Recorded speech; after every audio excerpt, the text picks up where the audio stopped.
pertemuan Allah Subhanahu wa taala kepada Allah Subhanahu wa taala, dalam pertemuan baginda Nabi besar Muhammad sallallahu alaihi wasallam kepada Allah Subhanahu wa taala, ada banyak legitimasi, bahkan dispensasi, keringanan dari Allah Subhanahu wa taala yang langsung diresmikan saat itu juga. Yang pertama adalah salat.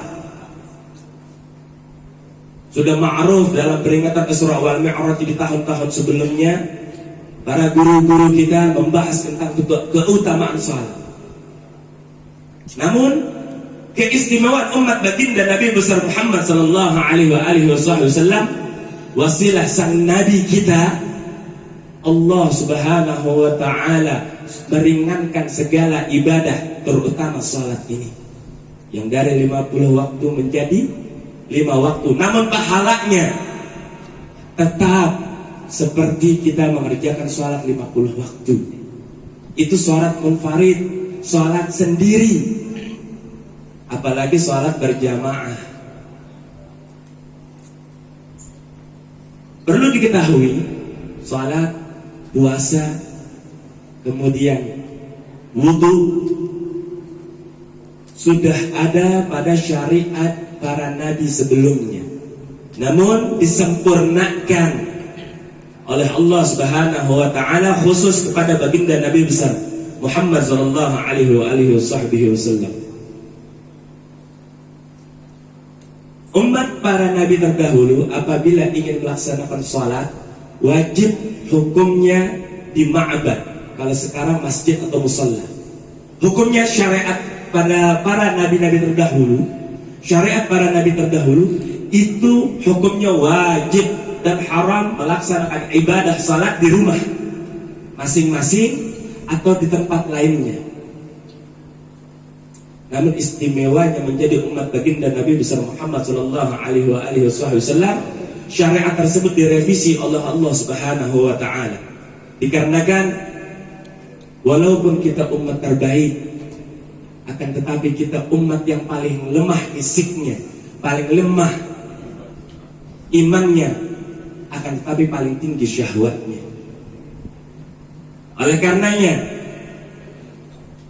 lantaran baginda Nabi besar Muhammad sallallahu alaihi wasallam, hukum syariat tersebut direvisi oleh Allah Subhanahu wa taala.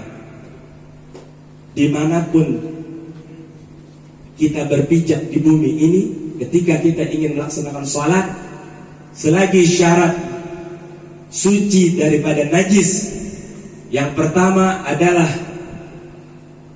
bersihnya, sucinya jasad kita, pakaian kita, sucinya, bersihnya tempat kita, dan hadas kita, maka kita diperbolehkan oleh Allah Subhanahu wa taala untuk sholat dimanapun tempat, walaupun di gereja, walaupun di candi, walaupun di wihara, selagi tempat itu tersuci daripada najis.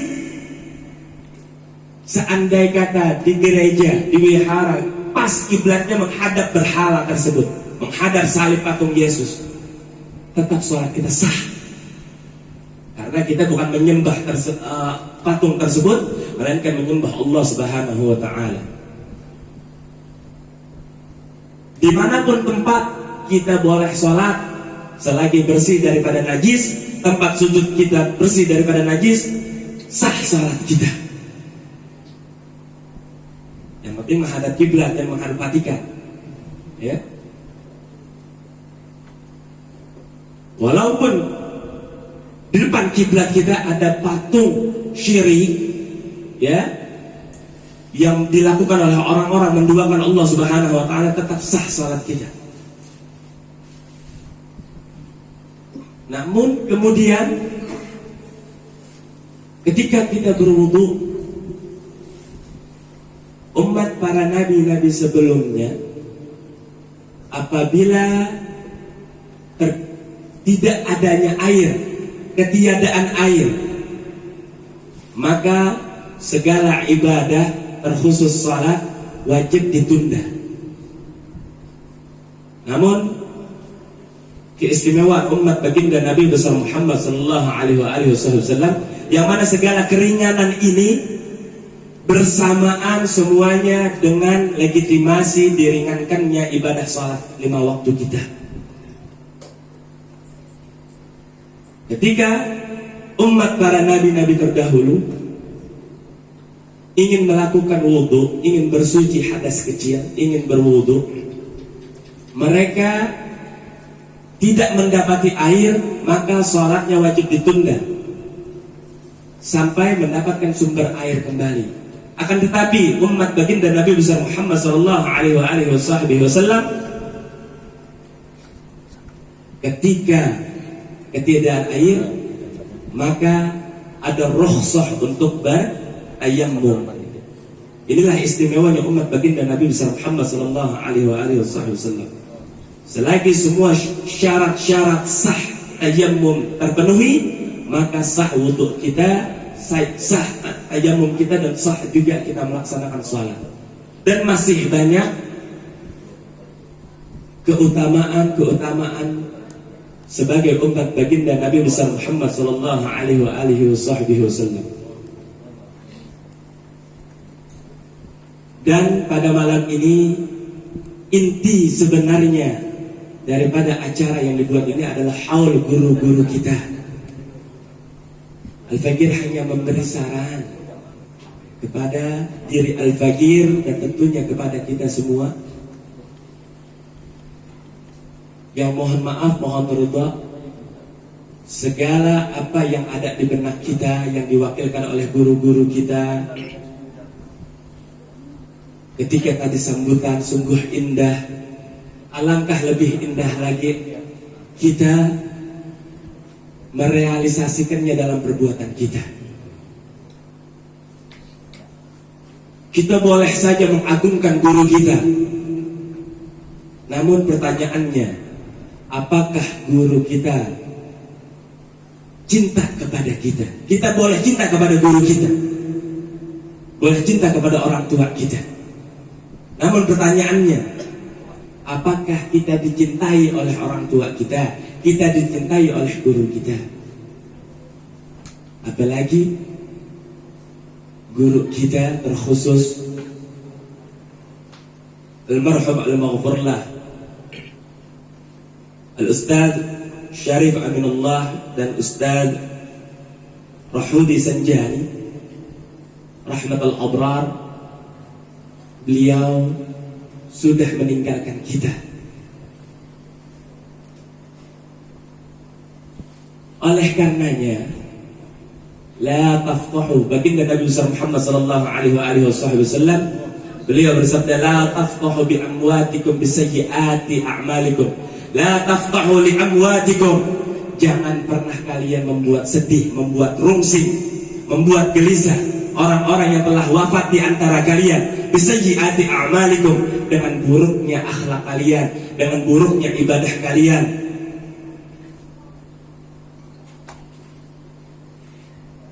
Kita wajib mengamalkan nasihat serta ilmu guru-guru kita. Tapi apakah setelah sepeninggalnya guru-guru kita masih ngamalin? Kita masih mengamalkan nasihatnya? Kita masih mengamalkan ilmu-ilmunya? Atau hanya seremonial tahunan seperti ini memperingati haul, baru terlihat perhatian kita kepada majelis, baru terlihat perhatian kita kepada guru?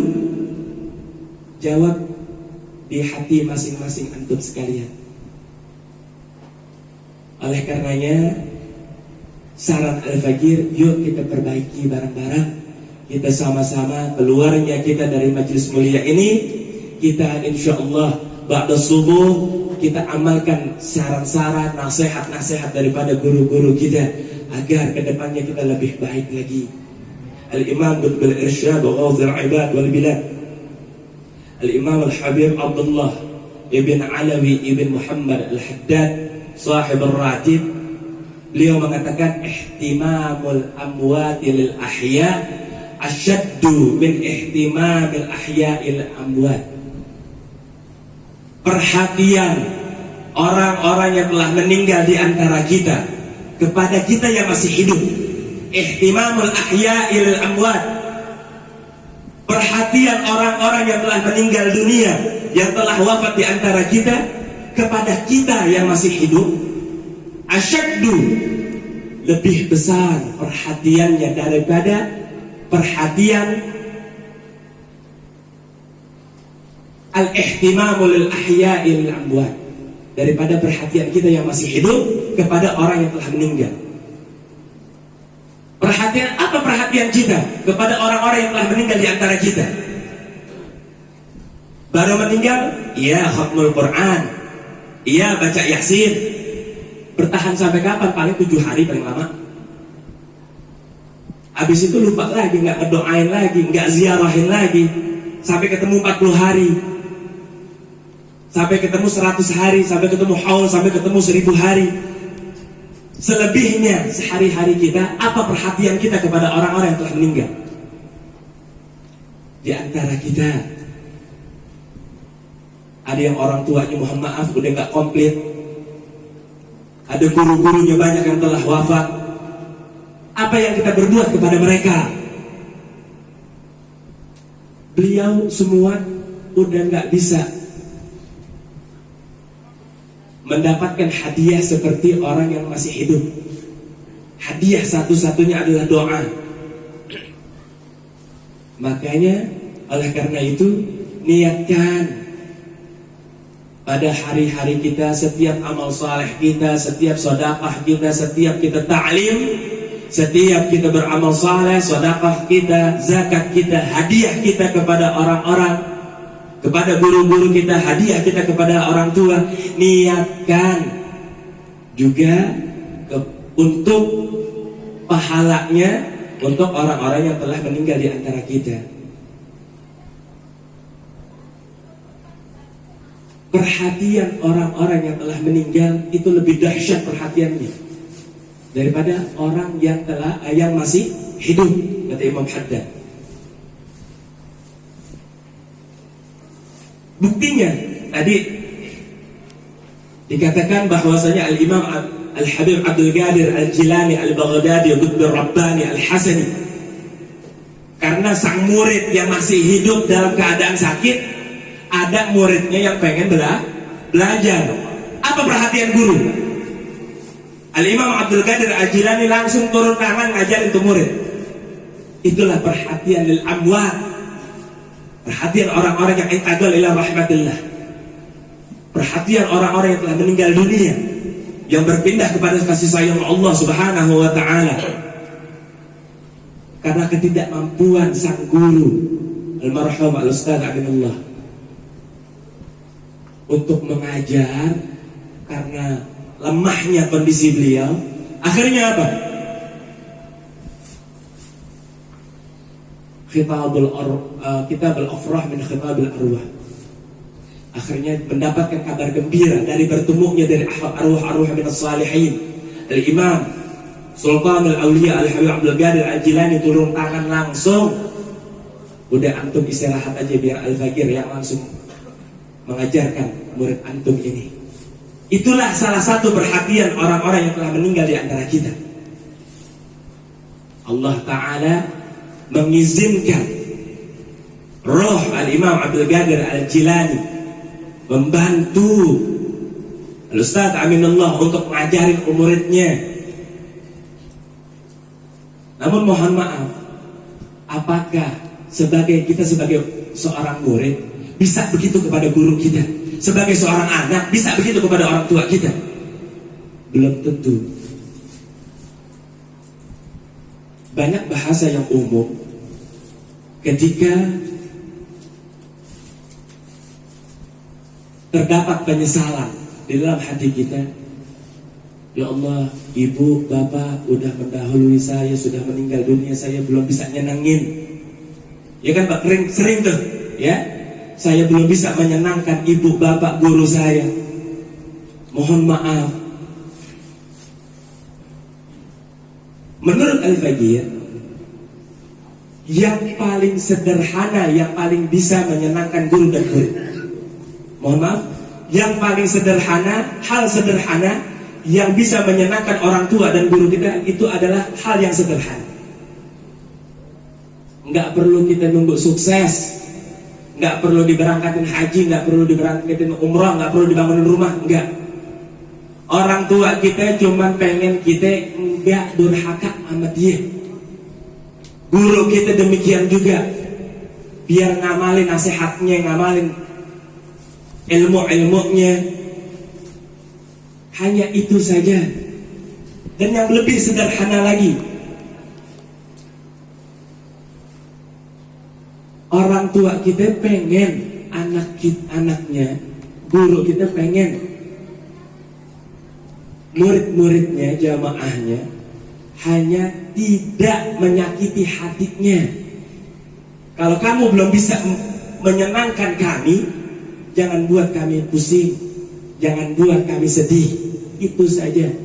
Kalau kita sampai akhir hayat kita atau akhir hayat orang tua kita tidak durhaka, kita tidak menyakiti hatinya, kita selalu menjalankan nasihatnya. Begitu juga kepada guru kita, itu sudah membuat guru kita dan orang tua kita senang.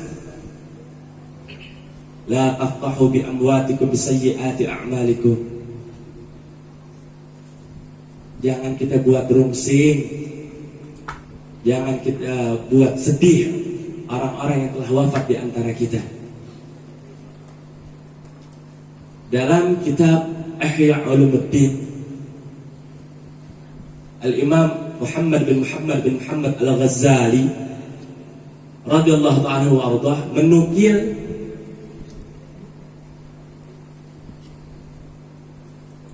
perkataan dari Al-Imam Ali ibn Abu Talib radhiyallahu anhu, radhiyallahu ta'ala anhu wa karramallahu wajhah.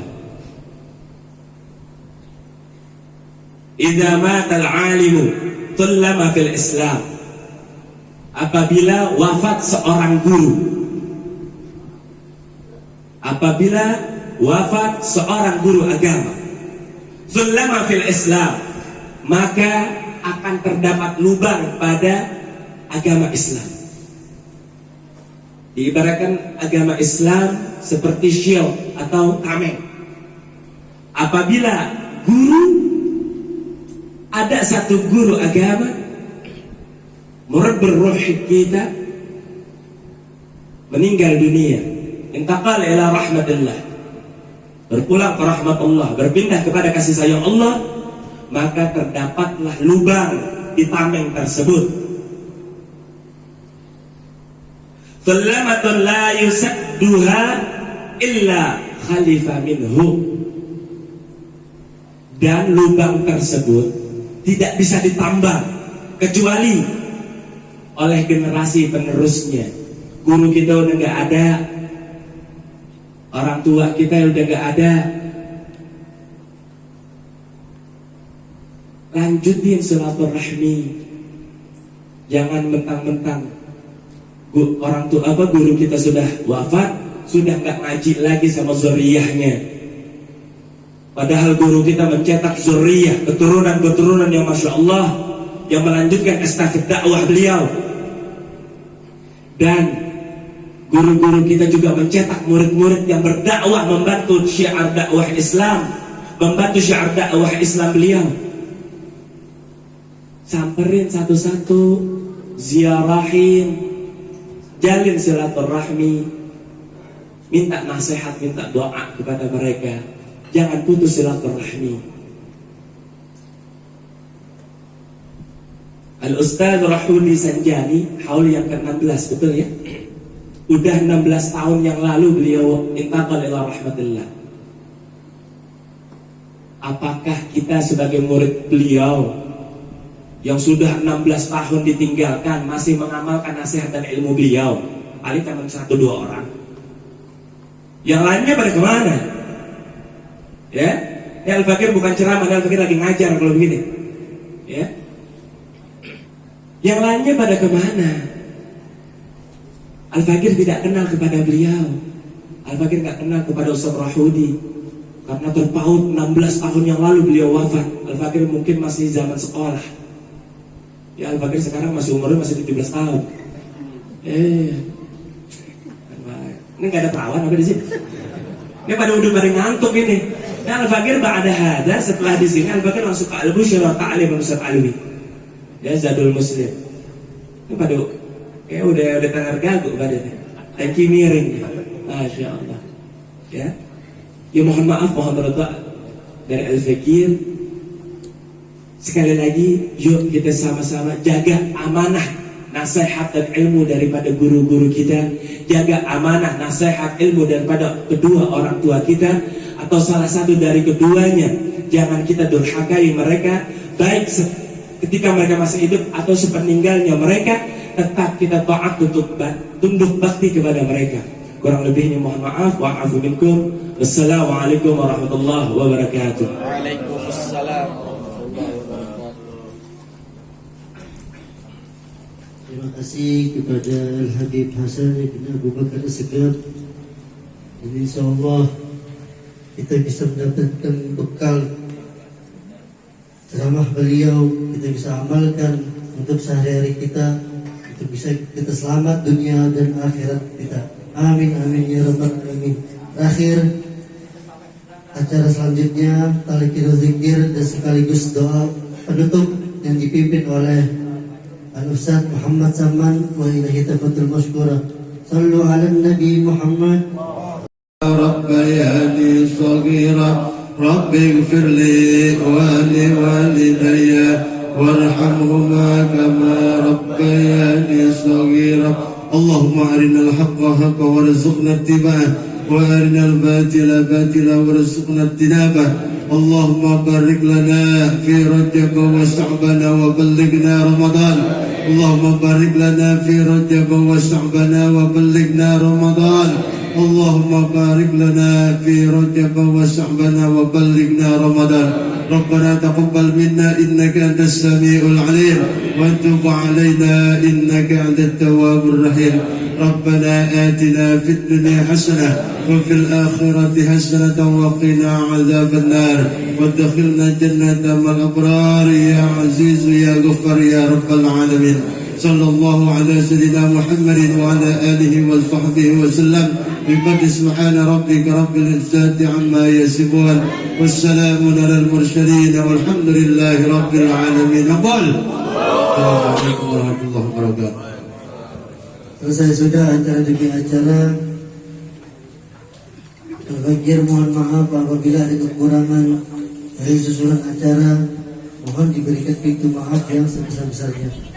Para jamaah mohon dibuatkan saf 164 3 orang. Akhirul kalam. Assalamualaikum warahmatullahi taala wabarakatuh. اللهم صل وسلم وبارك عليه وعلى آله على المدينة على المدينة. ربي بارك لنا مدينة على المدينة على المدينة. ربي بارك لنا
صلوات الله عليك